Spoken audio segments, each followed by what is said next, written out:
Alors, on reçoit à nouveau Tristan, Tristan. voilà, avec On une continue coupe, sur les mêmes, la coupe de rentrée, ouais, une la coupe petite coupe, aérodynamique, ouais. la coupe aérodynamique La coupe pour aller vite au tableau. pour aller vite au tableau, et il va nous présenter. Je vais me permettre une petite digression sur des commentaires qu'a tenu Toto dans Toto, je ne sais quoi, dans la vidéo qu'on a faite sur Toto Toto. les représentations des fonctions lipschitziennes. Une digression, c'est un peu vite dit, puisque on ne pourrait pas être plus éloigné d'une digression, vu qu'on va aller au cœur de l'analyse, entre guillemets, vu qu'on va se poser des questions sur les généralisations possibles du théorème fondamental de l'analyse, enfin ce qu'on appelle parfois le théorème fondamental de l'analyse, ce que certains appellent le théorème fondamental du calcul, la formule Leibniz-Newton, ce genre de choses. Donc je vais commencer de manière pédestre en nous rappelant ce qu'on sait depuis un certain temps. On sait que si f est assez régulière, ici je vais prendre C1, on a que f est l'intégrale de sa dérivée, au sens de Riemann, mais aussi au sens de Lebesgue. Donc, on a que, je ne quantifie pas outre mesure, mais on a ceci, avec xy où est défini f. On sait aussi que, lorsque on intègre une fonction continue, donc cette fois on peut perdre un peu en régularité, si on intègre une fonction continue, la fonction tenue est dérivable de dérivée f partout où elle est définie. Il serait intéressant de se poser des questions sur la généralisation d'une telle formule, surtout des questions sur quelles hypothèses seraient nécessaires sur une fonction f pour généraliser une telle formule. Comme l'avait si bien dit Toto dans son commentaire, on aurait pu prouver, donc je rappelle, c'est hors sujet, c'est un petit à côté, c'est pas nécessaire d'avoir vu la vidéo pour suivre cette vidéo, mais je rappelle qu'on a montré dans la vidéo précédente qu'une fonction lipschitzienne, f, est telle que, en tout point où elle est définie, elle est l'intégrale d'une fonction g appartenant à L infini. Ici, Toto nous a proposé une preuve alternative en nous recommandant de penser au fait que f, étant lipschitzienne, est une fonction absolument continue. Il a utilisé un mot clé qui nous ouvre les portes. C'est un peu le sésame des secrets du théorème fondamental de l'analyse. Il nous a parlé de fonctions continues et des caractérisations des fonctions continues pour montrer ce genre de formule. Donc je vais m'atteler à ce sujet dès à présent. Donc on peut se poser la question du maintien d'une telle formule. Si on a une fonction qui vérifie cette formule, déjà on est sûr qu'elle est continue. C'est le théorème de convergence dominée qui nous donne ceci. Si la fonction qu'on intègre est dominée d'une manière agréable, pour qu'on puisse utiliser le théorème de convergence dominée. Mais si on a une régularité L1 sur f', on sait déjà, ou même L1 log, on sait déjà que si on a cette formule, f sera continue.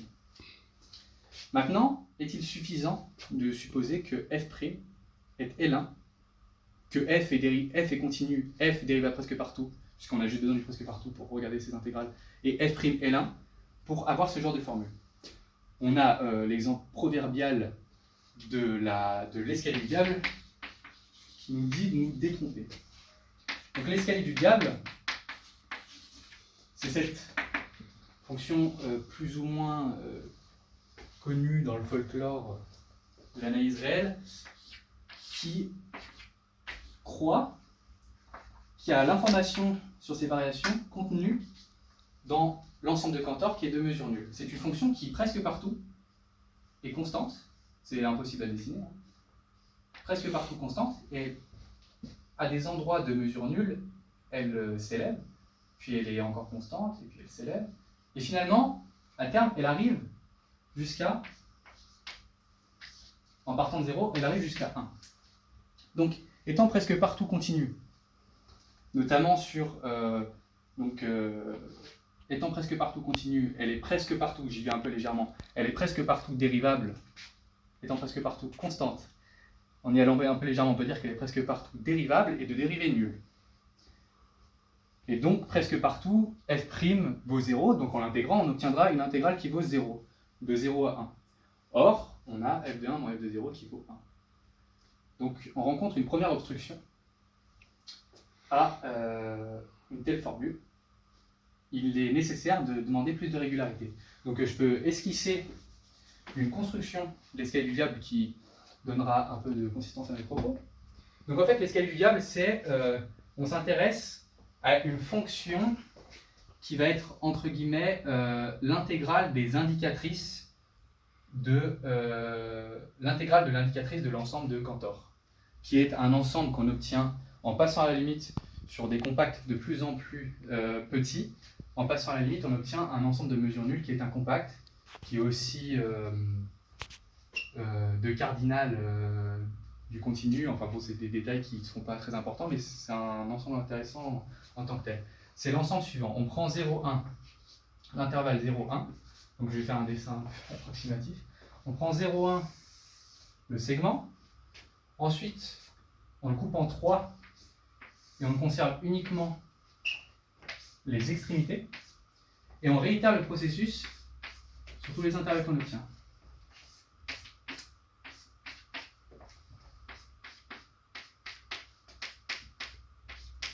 Vous avez compris?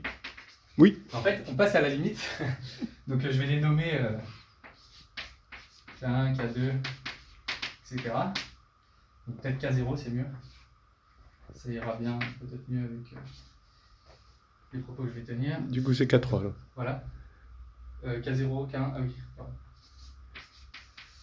En passant à la limite, c'est-à-dire, étant donné qu'ils sont tous imbriqués les uns dans les autres, je vais définir l'ensemble suivant, qui est l'intersection de tous ces ensembles, qui est un compact et qui est de mesure nulle, puisque contenu dans tous ces ensembles qui sont de mesure de plus en plus petite.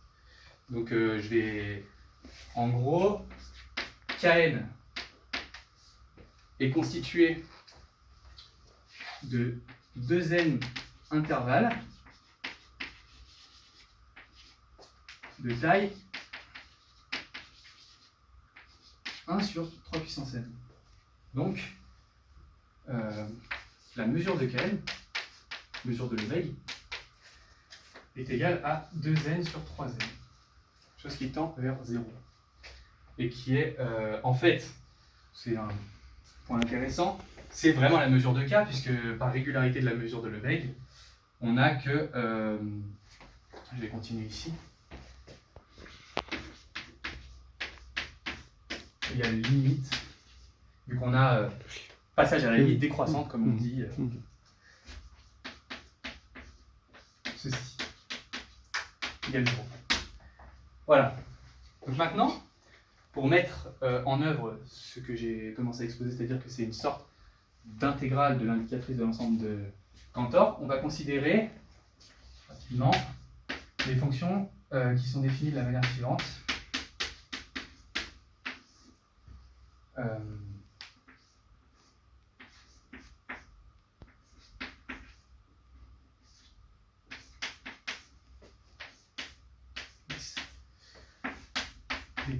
Je vais peut-être faire un petit dessin, je vais m'essayer un petit dessin. Donc, ceci, on va avoir l'identité pour K0. Je commence au rang 1. G0, ouais. Ouais, G0. Mais on va avoir, on a exactement l'intégrale de 1 sur 0,1. Donc, x quoi. Mais je vais commencer par la première étape. La véritable étape où on a découpé. Alors, comme le schéma nous l'enseigne, on a quelque chose de ce genre. On a une pente plus grande que 1, puisque ici, en fait, on a ceci. On a une pente plus grande que 1, une constance de la fonction dans l'intervalle, et ceci. Et on arrive à 1. Ensuite, on a encore une pente plus grande. Ceci. Tac. Ceci. C'est constant ici. Bon. Là, c'était mon dessin, il est vraiment médiocre de ce point de vue, mais voilà. On va avoir des choses qui sont des fonctions continues par morceaux, qui, à mesure qu'on avance dans les KN, dans les parties affines qui croissent, on a des accroissements de plus en plus grands, mais on a aussi des périodes de constance de plus en plus longues aussi. Et point crucial, on a toujours, sur KN, c'est ce que le dessin commence déjà à illustrer, sur KN, on a toujours, sur KN de C, le complémentaire de KN, on a toujours Gn, je vais faire sans X, Gn égale Gn plus 1. Ce que j'ai commencé à esquisser, je vais peut-être l'expliciter un peu plus. En fait, quand on arrive à un point du complémentaire, on a parcouru le même chemin jusqu'à l'extrémité, la dernière extrémité de l'ensemble Kn entre les deux fonctions. C'est ce que j'ai essayé de dessiner ici. En fait, là c'est G1 et G2. Quand on arrive aux points qui sont sur K1 complémentaire, sur le complémentaire K1, le chemin parcouru par G1 et G2 est le même jusqu'à l'intervalle du milieu. Et à partir de l'intervalle du milieu, elles sont égales. Chose qu'on peut voir de la manière suivante, c'est-à-dire qu'en fait, on a que si X appartient à KNC, étant donné que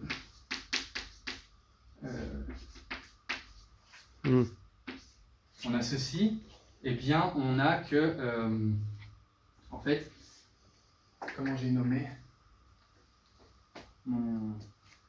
Bon, j'aurais peut-être dû faire... Bon, on a que Gn de X est égal...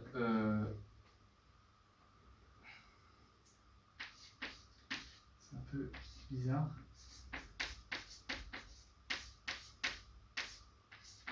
C'est-à-dire jusqu'au dernier point où on était encore dans KN. Sur l'intervalle... Tu as pris la même variable pour Gn de X et pour le... peut-être il faut... Voilà. Oui, Gn de T. T. Oui. Et je vais le montrer. On a Gn plus 1 de T qui est la même chose, au moins, parce que Kn plus 1 de C est plus grand. Donc la dernière fois où on était dans Kn plus 1 de C, on était dans Kn plus 1, est plus loin à gauche que dans... Pour avec les constantes. Hein. Chose que j'ai oublié. Et en fait, du coup, c'est la somme des intégrales sur les intervalles qui constituent Kn jusqu'au dernier point, qui est le point extrémal du dernier intervalle dans lequel on était quand on était dans... Donc 1 sur Kn plus la constante. Cn est la somme des mêmes intervalles en vérité, comme je l'ai dit, on a toujours inclusion, donc on peut toujours considérer Cn plus 1. Voilà, on s'en fiche des intégrales, des variables d'intégration. Et en fait, bon, c'est pour pousser la curiosité au maximum, hein. On a que sur un intervalle qui forme Kn, sur un des intervalles qui forment Kn, on a Gn de x avec la constante qui est donc 3n sur 2n. 3n sur 2n fois, je parle d'un seul intervalle, 1 sur 3n. Donc 1 sur 2n. Et de même, vous voyez que ce qui compte vraiment, on va voir. Alors ça c'est... Je suis désolé. 1 sur Kn plus 1 x. Donc c'est... Qu'est-ce que j'ai dit? donc troisième plus 1, deuxième plus 1, mais cette fois on a fois 2. On a deux intervalles qui dans I, Oui, oui, forment, oui, oui. Ce qui est devenu l'intervalle précédent, c'est la même chose. c'est devenu Parce le qu'on a un intervalle. souci. Oui, oui. On Oui, a, oui, oui, un d'accord, intervalle d'accord. qui se Ouais, décompose c'est bon. en deux, comme ça. Oui, oui, oui. Et donc voilà. Juste Bon, c'est un peu une délicat. question. C'est Ce un peu laborieux. X0, tu peux donner une idée de sur X0, c'est le dessin là que tu as fait? C'est 0. Parce que là, on s'intéresse à un point qui serait sur le complémentaire de K1. Oui, oui. On regarde dans G1 et G2. X0, c'est celui-ci. C'est-à-dire qu'en fait, D'accord. comme je l'ai dit, elle est constante sur le complément. Les deux fonctions sont constantes sur le complémentaire de K1. Oui, oui. Donc il suffit d'intégrer jusqu'au dernier point Oui. qu'on a rencontré qui était dans K1 D'accord. pour avoir toute l'info. Et une fois qu'on est sur ces intervalles-là, bah, on fait notre travail D'accord. que j'ai fait Ok, ici. ok. Bon, c'est un peu laborieux. Mais je pensais que j'allais faire vraiment ici une petite digression. Mais... Ça fait partie de l'escalier du diable. Comme j'ai vu, on l'a vu. Je vais passer les détails à partir de maintenant, je crois. Sur KNC, Gn égale Gn plus 1. Et donc, en fait, on n'a que sur KC, si on prend un point de KC, l'ensemble de Cantor que j'ai effacé malheureusement. Donc, n'oublions jamais, on vient. Sur KC, on a que si un point appartient à KC, il appartient à l'un des KNC. Et étant donné que les KNC sont de plus en plus grands, et bien sur KC, on a que Gn de x égale Gp de x pour tout x supérieur à un certain P. Le P, tel que x appartient à KPC. Vous voyez ce que je veux dire? C'est-à-dire que je vais détailler un chouïa. On a ceci qui est de plus en plus grand. Si x appartient à KC, qui est l'union des KNC, il appartient à l'un des KC. X appartient à, donc ici je l'ai appelé KPC. Et donc on a que Gp plus 1 de x égale Gp de x. Ici, vu que x appartient, vu qu'on a imbrication des Kp plus 1, KPC appartient à Kp plus 1C, appartient à Kp plus 2C, etc. X, il est aussi dans Kp plus 1C. Etc. Oui, mais attends. X, pour moi, il est dans Il est dans le 0,1. complémentaire de K. Oui, mais on est dans 0,1 ou on est... Oui, on est dans 0. Comment il peut être supérieur à P? Ah non. Ce soit N. Ah oui, oui. Ok. Et donc voilà, elle est stationnaire à partir d'un certain rang, ce qui est bon à savoir pour la suite. Et bon, sur KC, on a une estimation. Vraiment, il faut que je fasse les détails. Là, je commence à passer les détails.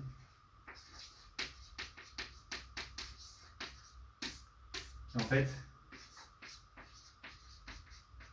quelque chose comme ça, ou 2n-1. Mais en tout cas, c'est un truc qui va faire converger la série. Absolument. Si on regarde la... Oui, oui, d'accord. Voilà, on a une estimation comme ça.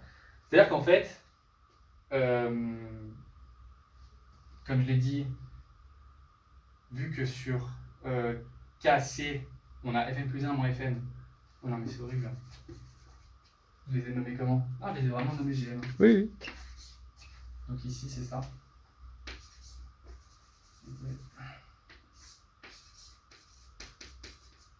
Moins Gn. Qui est inférieur à un truc comme ça. Étant donné que sur KC, on a Gn plus 1 moins Gn à partir d'un certain rang qui est égal à 0. Et sur le reste, on a cette estimation. Sur le segment 0,1 tout entier, on a aussi cette estimation en norme infinie. Et donc ça veut dire que la série des normes infinies de Gn plus 1 moins Gn converge, ce qui veut dire que la série Enfin, elles convergent absolument, donc elles convergent dans le banard des fonctions continues sur 0,1 avec la norme infinie. Et en fait, la série fn plus 1, la série des fn plus 1 moins fn, si elles convergent vers une fonction, mais c'est la même limite que... Gn plus 1 Ouais, gn plus 1 moins gn. Moins gn. Ouais, gn. Mhm. On a ceci. Conclusion.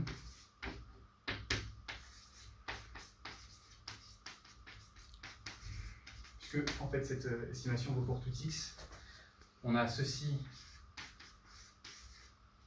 en norme infinie. C'est-à-dire que la série des gn plus 1 moins gn converge absolument, donc elles convergent. Donc en fait, gn converge. Parce que ça se télescope. Conclusion. Gn converge uniformément à une fonction g continue. Elle converge en particulier ponctuellement, donc cette fonction vaut 0 en 0, 1 en 1, vu que c'est le vrai pour tous les gn, pour tout n. Et on a aussi que sur kc, qui est donc l'ensemble de mesures, je ne me rappelle jamais l'épithète, vu que de complémentaires de mesures nulles, donc de mesures pleines. Voilà, K est de mesures pleines, et K est un ouvert où localement, G donc, puisque G elle se comporte exactement comme Gn à partir d'un certain rang, G, qui est la limite, localement elle va être constante, en tout point de K, qui est un ouvert. On peut toujours prendre un voisinage sur lequel elle est constante. Donc elle sera dérivable en ce point. Donc elle sera dérivable pour tous les points de KC, donc presque partout. Et elle aura une dérivée qui vaut 0. Voilà. C'est ce que... Donc là j'ai fini ma construction. J'ai montré que...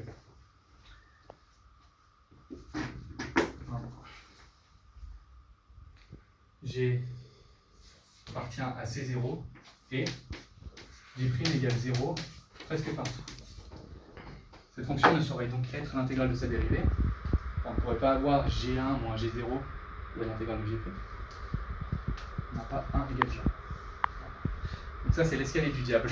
Alors on a vu donc avec cet exemple de l'escalier du diable qu'on ne pouvait pas espérer avec des hypothèses aussi faibles que F'L1, on ne pouvait pas espérer, ou F'L1 log, on ne pouvait pas espérer le maintien de cette formule. Donc il faudrait s'atteler à vraiment découvrir ce que c'est qu'une fonction absolument continue. Donc le maintien de cette formule, le maintien de la formule de oui. Une fonction dont la dérivée est assez régulière et l'intégrale de sa dérivée. C'est quelque chose qu'on ne peut pas espérer avec l'escalier du diable. Et ça a des conséquences assez intéressantes du point de vue distributionnel. Mais bon, ça c'est l'ordre de la curiosité. Et voilà. Mais il faut qu'on parte en investigation des hypothèses, qu'on aille à la recherche des hypothèses nécessaires pour le maintien d'une telle formule. Voilà. C'est le teaser pour la prochaine vidéo. Ok. Eh ben merci. Allez, on arrête là. Merci bien.